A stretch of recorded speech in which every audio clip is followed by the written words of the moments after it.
The men's Royal Rumble was this past Saturday. I took a couple of days to digest how I felt about the Rumble, and truthfully, my opinions haven't changed on it. Pretty solid Rumble. Yes, there were some questionable things about it that obviously you might not have liked, I might not have liked, but truthfully, I thought it was overall a really good Royal Rumble, and I thought it was one of the best of all time. And so should you, no matter who you think should have won the match. I really believe that this was a really good Royal Rumble. I'm going to go through the entire Royal Rumble itself and kind of talk about what I liked and what I didn't like about the entire match. And truthfully, this Royal Rumble has been met with some pretty mixed reviews, ranging from this to this.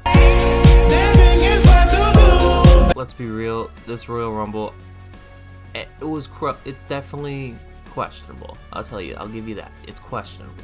But truthfully, my opinion, I liked it.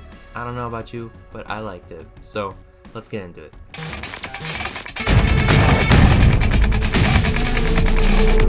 Let's start off at the beginning of the Rumble, where it was Rey Mysterio entering at number 1 and Penta who entered at number 2. I personally believed that this should have been Rey and Dom at number 1 and 2, and I don't see this out there enough. I personally believe they set this up perfectly for it to be Rey at number 1, and then all of a sudden Dirty Dom came out. They didn't do that. They wanted it to be Penta. They wanted it to be the Luchadors, the greatest of all time type of luchador thing. But this really was a good idea for them to do, and they didn't do it. Penta, they wanted to have a really good performance in this Rumble, and truthfully, I wasn't blown away by his performance, in my opinion. I really wasn't blown away. He didn't have that phenomenal of an appearance, you know? With Rey and Penta, this really was shaping up to be a cool feud, you know, between the two luchadors at the beginning of the Rumble, but I think it should have been Rey and Dom at the beginning, and Penta come in at 3. Not Chad Gable. Maybe push everybody back a little bit, you know? That's kind of what I think. Everyone should have gotten pushed back. You insert Dom at the beginning, and then you push everyone else back. But I guess they didn't really want to do that. I don't know. Truthfully, I didn't think Dom had that great of a performance in the Rumble, and I will get into that a little bit later. But yeah, I think they missed a big opportunity here to have Dom be the Iron Survivor, because truthfully, the Iron Survivor of this entire Royal Rumble was Penta, and he only survived 42 minutes. That's not even that long for an Iron Survivor, man. The Women's Rumble had like 3 Iron Survivors, and the men's only had 1, and it being 42 minutes. 3 women survived over an hour in the women's. Like, that's insane. Then we get to the point where Braun Breaker and nice fun interaction, but the way this happened was Akira Tozawa got taken out by Carmelo Hayes because Breaker eliminated Hayes right away, which, another thing, that was insane. Carmelo Hayes is another very good person to be the Iron Survivor, and they have him get eliminated almost immediately. That's insane. Like, what are we doing? This is like hurting your development of your young guys right now. They were very focused on like the big stars for this show. I had the young guys not in mind at all when they were developing this entire script for this Rumble, because truthfully, some of these people survived longer than some others that just didn't make any sense. Like Rey Mysterio, he survived longer than Dom and Finn. What? Why? Why are we doing that? Like, why? He shouldn't be, you know? Finn, yeah. But Speed, basically, Speed to come into the Rumble, and wow, that was pretty funny. The way he sold being like, he's not ready, that was so funny. Speed is just funny as hell. So them being able to he was able to sell it so well that he goes out there and they play that music for him. I personally don't know the music because I don't watch Speed, but I know a lot of people do know what that music was. And it was just funny. It was really funny. He goes out there, tries to eliminate Gable and Mysterio, and then he switches attention to help Braun Breaker eliminate Otis, and then they do, and then Speed has a moment, he backflips in the middle of the ring, and then Breaker basically cuts him in half, and then tosses him out to Otis, and then Otis throws him over the announce table. That was pretty funny. I mean, that was just good comedic relief. I initially was against having people like Speed enter the Rumble and stuff like that, but then when it happened, it was just too funny, and it's a moment honestly helped the Rumble. It helped it. I wasn't thinking it would. I was thinking it would take away from the Rumble, but wow, did it help the Rumble. They didn't have McAfee enter the Rumble, so I'm assuming McAfee was okay with just giving up his spot for Speed. I'm assuming that was why he didn't enter the Rumble, because they were in Indianapolis. I was kind of surprised Pat McAfee didn't enter the Rumble at all, but that's okay, I guess. I love Pat McAfee, so I can't... Well, whatever. I really just enjoyed this moment, because it just, at the beginning of the Rumble, it was just going from spot to spot to spot to spot. Within like the first 5 or 6 entrants, all they were doing was just going from spot to spot, and it was so obvious, you know? It was just so obvious. They didn't allow the first few men to actually come up with some moves on their own, you know, let them kind of feel out the Rumble a little bit, and that was the problem, is they were trying to immediately, and it was like too much stuff at the beginning, you know. Penta, this is his first Rumble. He doesn't know how it works just yet, you know. Yes, he's seen it, and yes, maybe he knows a little bit about it, but this is the first time him actually being inside the Rumble and trying to survive, be the Iron Survivor.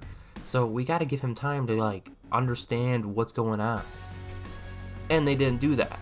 And so I don't know. At the beginning, the Rumble was definitely a little clunky. So that was my complaint about the beginning of the Rumble. Not enough big names at the beginning of the Rumble, which is why having Dom enter at number 2 was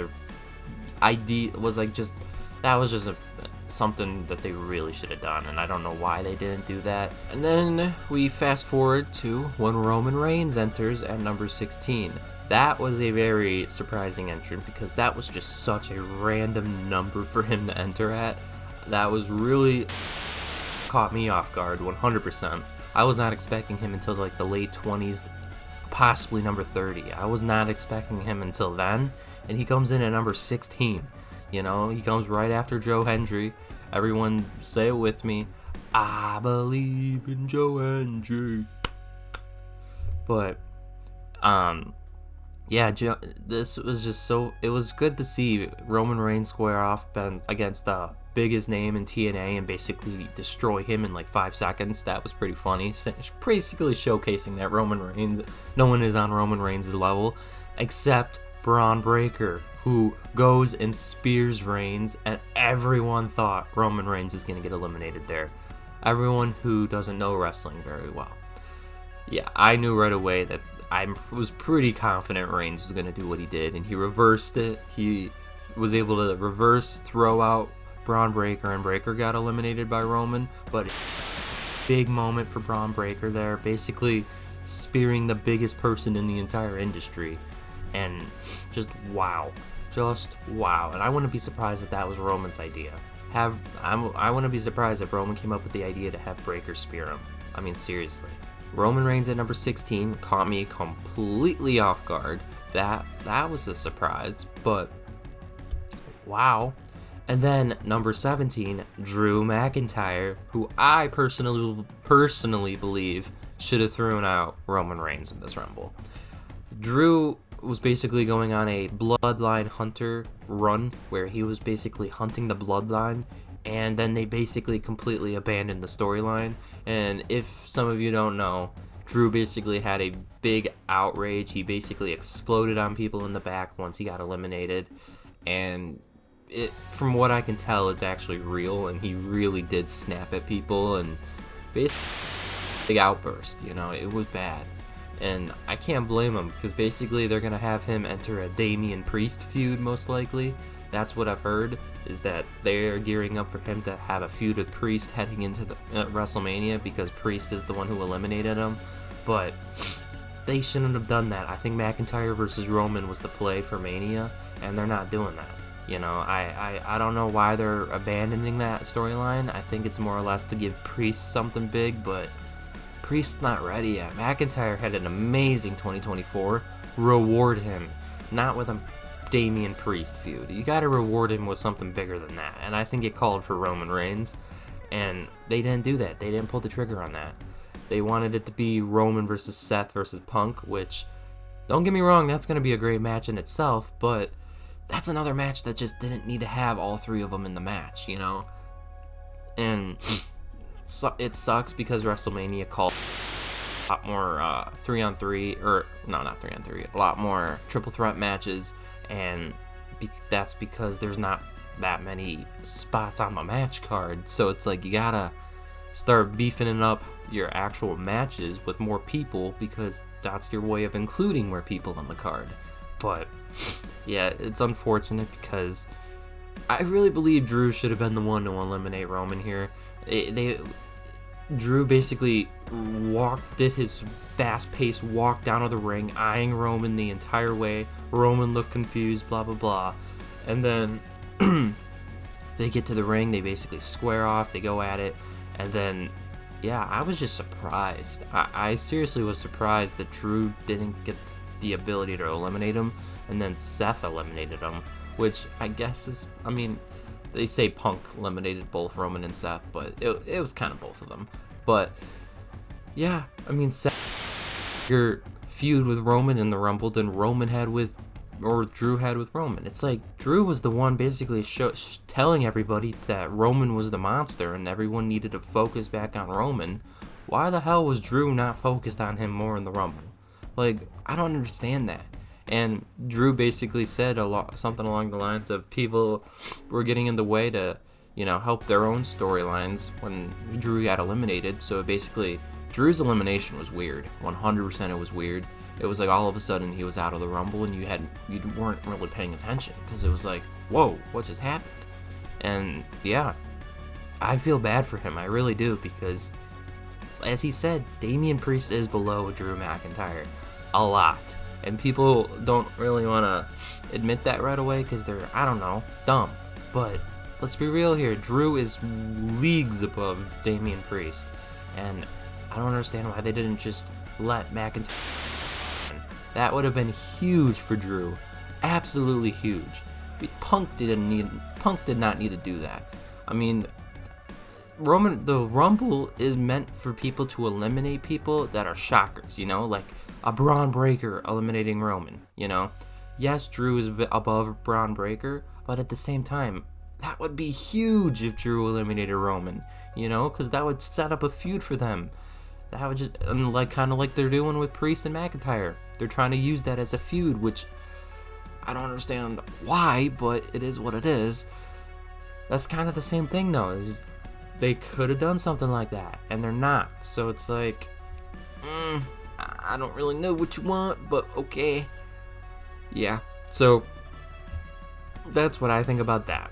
And then at the number 18 entrant, Finn Balor came out, and nobody knew who he was because they decided to play the stupid Judgment Day music instead of his own music. I don't understand why they did that, but then they proceed to not have Finn and Dom square off in the Rumble or have some type of moment in the Rumble when they have been building up all of this tension between the two of them for so damn long, and then we have to wait till Monday night to basically have Finn kind of explode on him, kind of not. You know, I do not like the way they slow boil these feuds, so now it's like getting a little too repetitive, where it takes way too long for somebody to just snap on someone else, you know. The betrayal feuds and stuff like that, it is just taking way too long for these feuds to actually start getting going. It's like they don't want to pull the trigger right away because they don't know how fans are going to react or how it's going to look right away. It's like, we got to figure this stuff out quicker, because it's like it's making it harder for us to stay engaged with these feuds, you know. And I just feel bad for Finn, because Finn literally got no pop when he came out, and it's because nobody recognized his music. Why are we playing that music with him? The only other person who got that was Raquel in the Women's Rumble. Liv came out to her own music. Dom came out to his own music. Why isn't Finn coming out to his own music? That just doesn't make any sense. But then, I think it was entrant 21, AJ Styles returned, and he came back to his old music, his face music. And thank God for it, because his other music was not very good. And AJ Styles as a face is much better than AJ Styles as a heel. And I was happy to see him. AJ Styles is just like Finn, but way more credible nowadays. And it's because AJ Styles is just so damn good in the ring that he can put anybody over that you need him to put over. And he's at that age now where that's basically all they're going to have him doing. And maybe they have him chase a title one last time, and maybe they idea. I would love to see the John Cena versus AJ Styles feud again. I thought that was an amazing feud, but that is gonna be so fun if they come to it. At number 23, we start the John Cena farewell tour. John Cena comes in, basically cleans house, eliminates Finn, and then he eliminates Braun Strowman, and then squares off with everybody else. And then number 24 comes out, CM Punk, Cult of Personality, and the place goes crazy. It was insane atmosphere. Just watching it, I would have loved to be there in person to like feel that. It was so damn cool because everyone wants to see Punk versus Cena again, and I do too. That was such a good feud too, and the atmosphere. It was the atmosphere that it was just amazing stuff. I seriously believe that this feud would be so damn good now. Even back then, I still think it would be really, really good now. And I think they really do need to revisit that. Have Punk turn heel on Cena, or Cena turn heel on Punk. But I don't think they're going to do the Cena route, because Cena, I don't think, has really ever been a heel. So I don't know if they're going to go that route or not. But just don't be afraid. It's his last year. Let him do what he wants to do. You know, let Cena pick who he wants to feud with. And I think Punk would be a perfect one. But then at number 25 came Seth freaking Rollins. Wow. Just another big pop. Just wow. And it was huge because 4 Hall of Famers all in the ring at once. But actually more than that, because AJ Styles too. But there was a lot of Hall of Famers in that ring. But 4 big ass names, and Roman Reigns, John Cena, CM Punk, and Seth Rollins all squaring off. Rollins enters the Rumble and beelines for Punk, which made no sense for him to have his little moment. It should have been Drew. I don't understand that. I really don't, because I'm just like,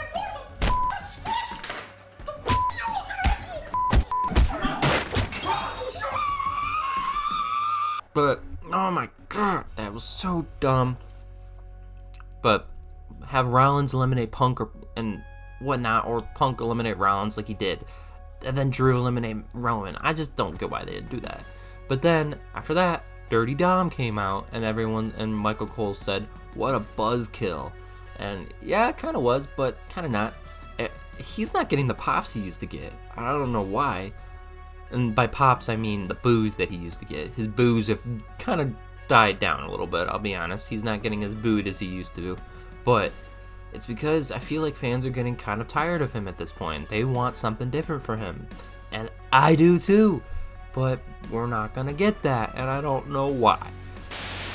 Long overdue. We need something different, and they're not going to pull the trigger on literally anything. And I don't get why. We need something different for a lot of these people, and we're just not going to get it.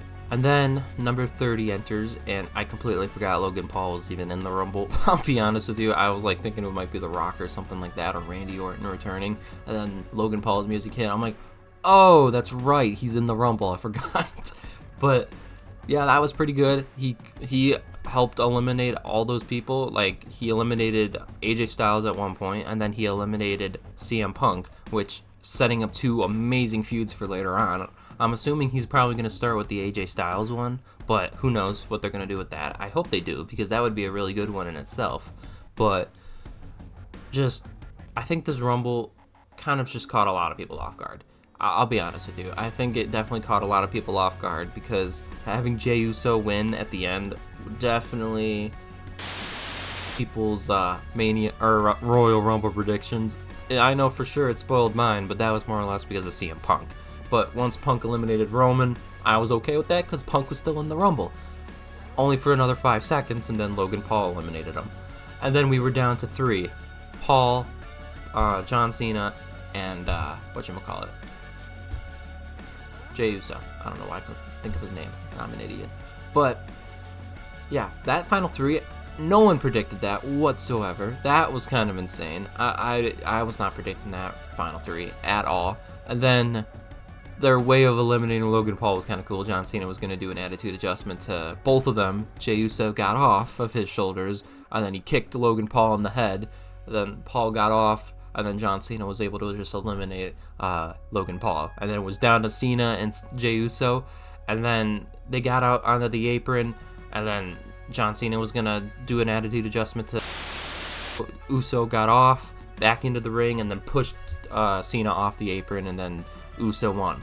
I actually kind of like the way they did that. I kind of made it seem like John Cena just got outplayed there. They didn't have John Cena get like knocked out or anything like that, or just really eliminated. It just kind of showed that Jey Uso kind of outplayed him right there. That's all that was. And then John Cena came in and gave Jey Uso his respect and all that. That was pretty awesome. And this is where the controversy starts. Nobody online wanted Jey Uso to win. But then when we got to the Monday Night Raw, Jey Uso had a thunderous applause, to say the least. Wow, that was some of the most and best yeeting I have ever seen.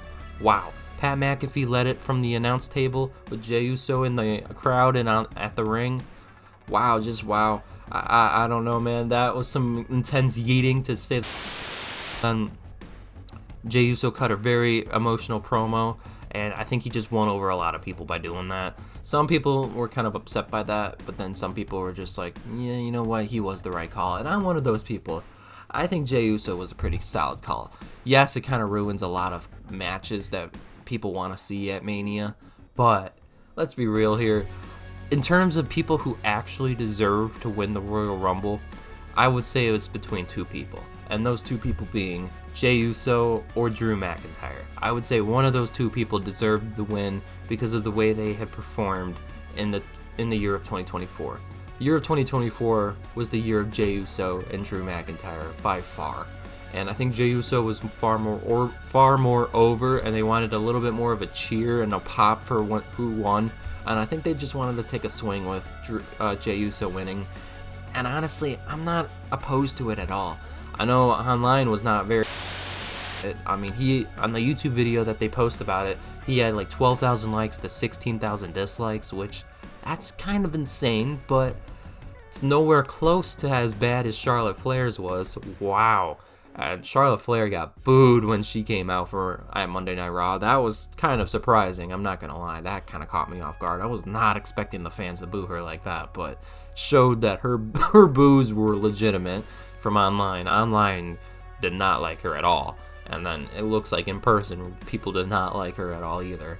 But I really do believe that having Jey Uso win was not that big of a deal. Honestly, yes, it kind of shatters some people's Mania predictions and stuff, but honestly, it rewards hard work, you know? That's kind of what it does. It rewards the hard work people, and you can't always do what the fans want, you know? Yes, you want to do what the fans want, but at the same time, you got to do what's best for your business, for your people who work for you, you know? You got to reward them every once in a while, and I think this was a big reward for Jey Uso. Jey Uso deserved it 100%. I'm not mad about Jey Uso winning, and this might be controversial or not, but I'm not mad about Charlotte Flair winning either. And yeah, I'll talk more about her tomorrow because I'm going to be having this exact video about the Women's Royal Rumble tomorrow, so you better tune in for that one. But this one, Jey Uso, I'm not mad about him winning at all. And I really want to know why you guys are so mad about it, because outside of, yes, maybe you don't get a dream match at Mania, why else would you care? I mean, seriously, I really don't understand why so many people care about it. So, yes, I'm talking to all you people who actually watch. Please leave your thoughts and comments down below. Actually do it rather than just watching for 1 minute or 2 minutes. Actually watch this whole video and leave a comment down below and tell me why you're Uso winning, or tell me why maybe you are happy about Jey Uso winning. Please leave your thoughts and comments down below, guys. I really would like to talk to you guys, but you know, my comment section has been looking like a bunch of crickets so far, so I really would love to actually chat with some of you. So please leave your thoughts and comments down below. And until next time, see ya.